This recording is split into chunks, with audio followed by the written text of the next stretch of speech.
స్వామి శరణమయ్యప్ప. మీరు చూస్తున్న దేవాలయం అయ్యప్ప దేవాలయం. అచ్చంగా అయ్యప్ప దేవాలయం ఎలా ఉంటుందో ఆ విధంగా ఇక్కడ సెట్ వేశారండి.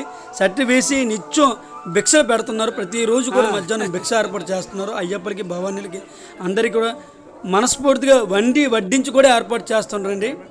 ప్రతి ఒక్కరు కూడా మనస్ఫూర్తిగా ఆ భిక్షను స్వీకరిస్తున్నారు. అదేవిధంగా ఈ కార్యక్రమంలో కొంతమంది భక్తులు కూడా వాళ్ళకి తోచిన విరాళం ఇస్తున్నారు. డైలీ 650 నుంచి 700 మంది వస్తున్నారు సార్. ఇప్పటికి ఎన్ని రోజులు అయింది స్వామి? ఇప్పటికి 29వ రోజు స్వామి. 41 రోజుల్లో భాగంగా 29 రోజులు దిగ్విజయంగా పూర్తి చేశారు. దీనికి ఏమైనా స్పాన్సర్ గట్రా ఎవరు? స్పాన్సర్ లేదు స్వామి. ప్రస్తుతానికి 10 మంది సభ్యులు కలిపి ఒక కమిటీగా ఏర్పడి ఒక 5 లక్షల రూపాయలు ఫండ్లు ఏర్పాటు చేసుకుని మొదట చేయడం జరిగింది. అందులో భాగంగా కొంతమంది స్వాములు మా ఊరు కూడా సహాయ సహకారం అని చెప్తే ఇప్పుడు ముందుకు రావడం జరుగుతుంది.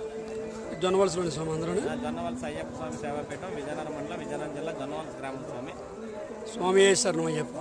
మీరు ప్రతి సంవత్సరం కూడా ఇలాగే చేయాలని, అందరికి కూడా ఆకలి తీర్చాలని, అయ్యప్ప మీ అందరికి కూడా అనుగ్రహం ఇవ్వాలని మనస్ఫూర్తిగా కోరుకుంటాను స్వామి. ఆ అయ్యప్ప ఆశీర్వాదంతో అనుగ్రహిస్తే తప్పనిసరిగా మా వంతు మేము ప్రయత్నం చేస్తాం. ఇలాగే కంటిన్యూ చేయాలని కూడా మనస్ఫూర్తి కోరుకుంటాను స్వామి. విన్నారు కదా ఆ స్వామి మాటల ద్వారా. ప్రతిరోజు కూడా 650 మంది పైగా భిక్ష అక్కడ ఏర్పాటు చేస్తున్నారు.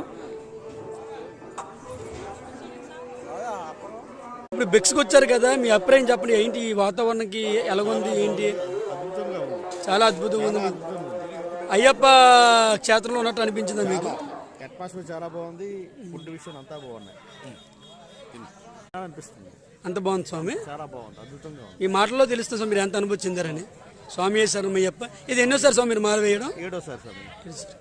ఈ సేవలో పాల్గొన్న ప్రతి వ్యక్తులకు కూడా అయ్యప్ప అనుగ్రహం. మీ గురుస్వామి గారు ఎవరు? స్వామి శరణమయ్యప్ప. పక్కన ఉన్నారు స్వామి శరణం అయ్యప్ప. ప్రతి భక్తులు కూడా చాలా ఆనందాన్ని వ్యక్తం చేస్తున్నారు. అయితే ఈ గ్రామం ఎక్కడ ఉంది? ఈ జొన్నవలస గ్రామం ఏంటి, విజయనగరం జిల్లాలో ఉంది. అయితే పక్కన కోనేరు కూడా ఉంది, చూస్తున్నారు కదా. చక్కగా స్నానం చేసి ఆ భిక్షకి మనం వెళ్ళొచ్చు.